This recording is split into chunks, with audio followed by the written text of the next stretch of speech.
Halo teman-teman mahasiswa perhotelan, selamat datang di sesi bedah materi kita kali ini. Hari ini kita bakal membedah secara mendalam logistik operasional di balik salah satu tantangan terbesar di dapur komersial, yaitu ngurusin limbah makanan alias food waste. Kita nggak cuma sekedar lihat masalahnya aja ya, tapi kita bakal kupas tuntas sistem yang bisa ngubah masalah ini jadi sebuah efisiensi operasional. Udah siap? Coba tebak, dari semua sampah di kota Tangerang pada tahun 2024, ternyata hampir 58%-nya itu adalah sampah makanan. Gila ndak tuh?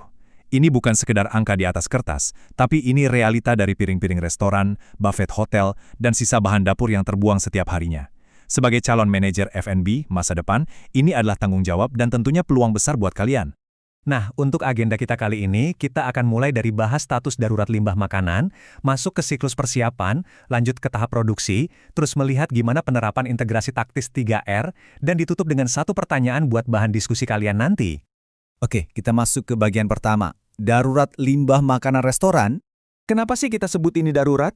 Karena kalau kalian mikir limbah makanan itu cuma isu lingkungan, kalian salah besar. Di kacamata operasional hotel, ini adalah inefisiensi yang sangat kritis. Bayangin deh, 60-80% dari total sampah restoran itu murni sisa makanan. Coba hitung berapa banyak food cost atau biaya produksi yang menguap gitu aja. Makanya, bisa ngendalin angka ini tuh benar-benar ujian sesungguhnya buat kompetensi operasional kalian nanti di lapangan. Dan kalau kita lihat contoh nyatanya, hotel bertaraf internasional seperti Novotel Tangerang, itu nggak cuma nebak-nebak soal limbah. Mereka ngitung teliti banget per jumlah tamu. Bayangin, sepanjang tahun 2024, dengan lebih dari 178.000 tamu, mereka berhasil menekan rata-rata food waste di angka 0,154 kg per tahu. Keren kan? Ini bukti nyata gimana konsep keberlanjutan diterjemahin jadi metrik perhotelan yang beneran bisa diukur. Lanjut ke bagian kedua, siklus operasional di tahap persiapan. Jadi gini, ngurusin limbah itu mulainya jauh sebelum kompor nyala. Ada 5 langkah krusial di tahap persiapan, mulai dari perencanaan menu, pembelian, penerimaan, penyimpanan, sampai pengeluaran barang. Kalau kalian udah bisa nerapin kontrol ketat di 5 fase ini, kalian tuh secara otomatis udah mencegah terjadinya sampah sebelum staf dapur mulai masak. Contoh paling cerdas di tahap perencanaan menu itu adalah merancang bahan yang multifungsi. Misal nih, telur kocok. Daripada tim dapur pusing bikin macam-macam menu telur yang gampang gagal terus berujung di tempat sampah, mending pakai satu batch telur kocok yang bisa dipakai buat omelet pas sarapan, buat nasi goreng, sampai buat mie tekrek. Satu bahan utama bisa buat 3 hidangan beda. Ini bener-bener cara yang super pintar buat nekan sisa bahan baku. Terus pas barang udah masuk ke storage yaitu penyimpanan, kalian wajib banget paham prinsip FIFO dan FIFO. FIFO mastiin barang yang expirednya paling dekat keluar duluan, sementara FIFO mastiin barang yang masuk duluan ya dipakai duluan. Ngerti cara rotasi inventaris ini tuh ibarat kemampuan survival dasar di dapur, biar sayuran segar kalian nggak keburu layu dan membusuk di pojokan chiller gara-gara ketumpuk barang baru. Sekarang kita masuk ke bagian ketiga, siklus operasional di tahap produksi. Gudang udah beres nih. Sekarang kita gerak ke dapur buat lihat eksekusinya. Ini fasenya staf memproduksi hidangan, nyajiin di buffet, sampai bagian servis interaksi sama tamu. Nah, di titik-titik inilah yang namanya overproduction atau masak terlalu banyak, itu paling rawan terjadi. Solusinya apa?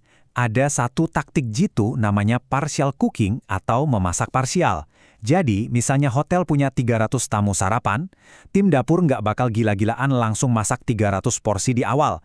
Mereka cuma masak 50%-nya aja dulu. Sisanya, ya dimasak last minute kalau makanan di buffet udah mulai kosong. Taktik simpel ini dampaknya luar biasa banget buat mangkas makanan berlebih di buffet hotel. Tapi ingat, kita juga terikat sama standar keamanan pangan HACCP yang super ketat. Makanan yang udah dipajang itu punya umur maksimal 2 jam aja. Sebelum waktu itu habis, makanan harus buru-buru ditarik dan masuk ke blast chiller buat didinginkan dengan cepat.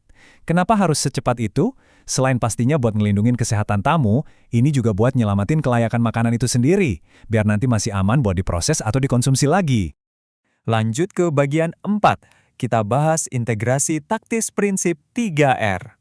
Terus gimana kalau sampahnya tetap terbentuk? Disinilah prinsip 3R jadi semacam benteng pertahanan terakhir kalian. Menariknya nih, ada riset dari Amber Lombok Beach Resort yang nunjukin kalau dari ketiga prinsip itu, reuse alias penggunaan kembali adalah strategi yang paling mendominasi dan ngasih benefit ekonomi paling berasa. Jelas aja karena kalian manfaatin bahan yang emang udah dibeli dan diproses buat masuk lagi ke siklus konsumsi tanpa kebuang sia-sia. Di tahap inilah kreativitas koki profesional beneran diuji.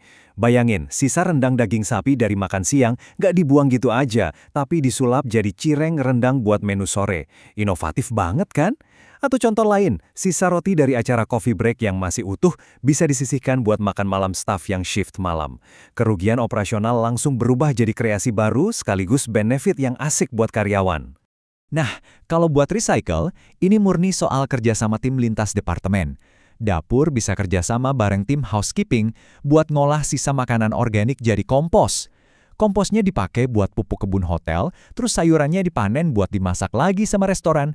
Belum lagi sisa potongan daging tenderloin yang nggak kepake, itu bisa banget digiling jadi beef patty atau dijadiin kaldu. Bener-bener diputar terus siklusnya jadi inventaris masa depan. Oke, kita sampai di bagian kelima, ada pertanyaan diskusi khusus buat kalian nih. Kalian udah lihat gimana pengelolaan limbah itu ternyata butuh manajemen rantai pasok yang super terstruktur. Nah, ilmunya udah kalian dapat. Sekarang saya punya tantangan nih buat kalian.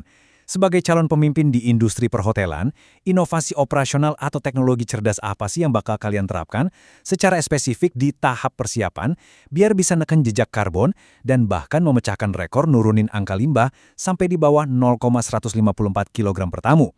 Coba kalian pikirkan, diskusikan bareng teman-teman kalian, dan bersiaplah buat bawa perubahan nyata di industri ini nanti. Terima kasih banyak udah stay tune di sesi bedah materi kali ini, dan sukses selalu buat kalian.